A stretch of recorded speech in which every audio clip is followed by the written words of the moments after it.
तमाम जो exit poll आ रहे हैं उसमें बीजेपी की सरकार बनती हुई नजर आ रही है। इस एग्जिट पोल को लेकर ऊर्जा राज्य मंत्री डॉक्टर सोमेंद्र तोमर क्या सोचते हैं, उन्हीं से बात कर लेता हूं। सोमेंद्र जी, जिस तरह के नतीजे आ रहे हैं, क्या लग रहा है? एग्जिट पोल तो दिखाने की बीजेपी की सरकार बन रही है। देखिए, मैं सभी अपने देश के देवतुल्य नागरिकों का धन्यवाद करना चाहूँगा।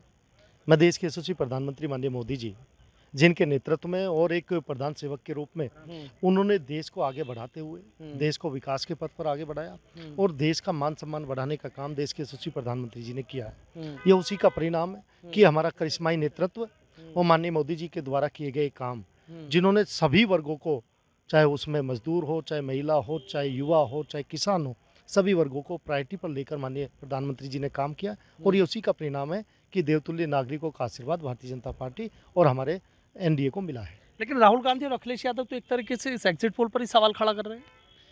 देखिए, आप जानते हैं, जब आदमी उन्हें अपनी सामने जो हार दिखाई दी, तो हार के बाद वो बौखलाहट है उनके अंदर और उस बौखलाहट के कारण ही, क्योंकि देश ने पूरी तरह से राहुल गांधी और अखिलेश जी को प्रदेश ने पूरी तरह से नकारा है और लोगों ने उनका, क्योंकि सरकारें उनकी देखी हैं, उनके काम देखे हैं और वो जो परिवारवाद तक अपने सीमित रहे हैं। यहाँ प्रधानमंत्री जी ने पूरे विश्व में आज हिंदुस्तान की छवि को, पूरे देश की छवि आज पूरे विश्व में अंतर्राष्ट्रीय स्तर पर जो छवि बनी है, ये माननीय प्रधानमंत्री जी की देन है। अच्छा, आपको लग रहा है, ऐसी उम्मीद थी कि जिस तरीके से दावा किया जा रहा था भाई ये होगा, सरकार फिर रिपीट होगी, तमाम विपक्ष से चुनौतियां मिल रही थी?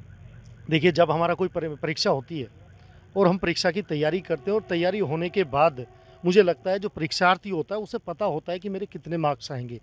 देश के यशस्वी प्रधानमंत्री जी ने पहले ही ये कहा था कि हम 400 पार करेंगे, क्योंकि उन्हें पूरी उम्मीद थी अपने देवतुल्य नागरिकों के आशीर्वाद पर, और उन्हें उम्मीद थी जो काम हम लोगों ने देश के लिए किए हैं वो देश की देवतुल्य जनता का आशीर्वाद हमें मिलेगा। यूपी की 80 सीटों में कितनी माने? एग्जिट पोल की तो अलग अलग बातें, आपके हिसाब से। देखिए, मुझे ये लगता है कि जिस तरह से उत्तर प्रदेश के अंदर माननीय प्रधानमंत्री जी के निर्देशन में और उत्तर प्रदेश के यशस्वी मुख्यमंत्री पूज्य योगी आदित्यनाथ जी के नेतृत्व में हम लोगों ने काम किया है। हमारा संगठन आदरणीय भूपेंद्र चौधरी जी के नेतृत्व में जिस तरह से संगठन ने अपना काम किया है, हम लोग 80 में से 80 सीटें जीतेंगे। अखिलेश यादव और राहुल गांधी के लिए कुछ कहना चाहेंगे? देखिए, मैं उनके लिए यही कहना चाहूँगा कि जब उन्हें मौका मिले, जिस तरह का मौका मिला था और वो अपने आप को साबित नहीं कर पाए, मैं इतना ही आग्रह करना चाहूँगा उन दोनों से कि जब देश के लिए अच्छा काम हो तो उस काम के साथ खड़े हों।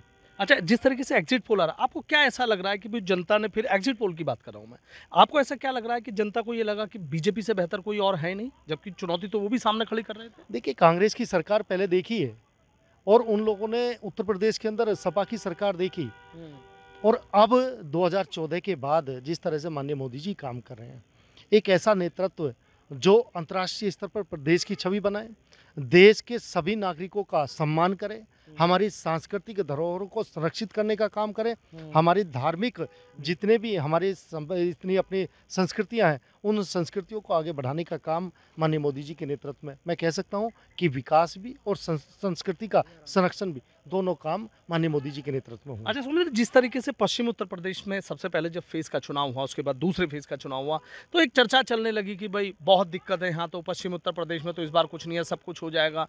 क्या लग रहा है, मतलब क्या वो एक चीज़ थी? देखिए, ये कुछ लोगों ने हवा बनाने का प्रयास किया और ये षड्यंत्र के तहत किया गया, लेकिन हम लोगों ने, हमारी सरकार ने धरातल स्तर पर काम किया है और उन सभी वर्गों का आशीर्वाद भारतीय जनता पार्टी को मिला और जो लोगों ने षड्यंत्र किया वो अपने षड्यंत्र में फेल हो गए। ऐसा क्या लगा पश्चिम उत्तर प्रदेश के लिए किया गया कि जो आपने एक षड्यंत्र बताया कि भाई वो सारा नाकाम हो गया? क्या ऐसे काम रहे आप लोगों के? अच्छा, आप ये देखिए, आज जब हम सड़कों की बात करें तो ऐसा कोई जिला नहीं है जहाँ से उसके चारों तरफ सड़कों के हाईवे आपको दिखाई देंगे। आप जहाँ हम हैं, यदि मैं मेरठ की बात करूँ तो आरआरटीएस से लेकर हम लोग देख सकते हैं कि मेरठ के चहुमुखी विकास के लिए आज हमारी सरकार ने काम किया। प्रदेश की सरकार और केंद्र की सरकार दोनों ने मिलकर काम किया। अच्छा, आप कहाँ-कहाँ गए चुनाव में और वहाँ की क्या स्थिति नज़र आई? देखिए, मैं पूरे प्रदेश में जहाँ-जहाँ संगठन का निर्देश हुआ मैं सभी जगह गया हूँ और उसके बाद अभी हमारे राष्ट्रीय अध्यक्ष जिनके साथ मैंने युवा मोर्चा में काम किया और हमारे युवाओं के प्रेरणा स्रोत आदरणीय अनुराग ठाकुर जी, मैं हमीरपुर में लगभग 10 दिन रहा और वहाँ पर भी हम लोगों ने अपना संगठन का काम किया। लग रहा है कि एग्जिट पोल ठीक होगा?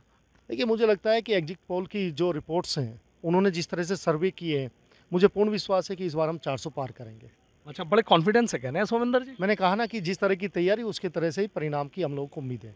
ठीक है। बहुत बहुत शुक्रिया। तो देखिए ऊर्जा राज्य मंत्री डॉक्टर सोमेंद्र तोमर हैं और सीधा कह रहे हैं कि 400 पार की जो बात कही थी, एग्जाम होता है, तमाम चीज़ें होती है, विपक्ष कहीं सामने टिका नहीं क्योंकि सरकार ने ऐसे काम किए थे।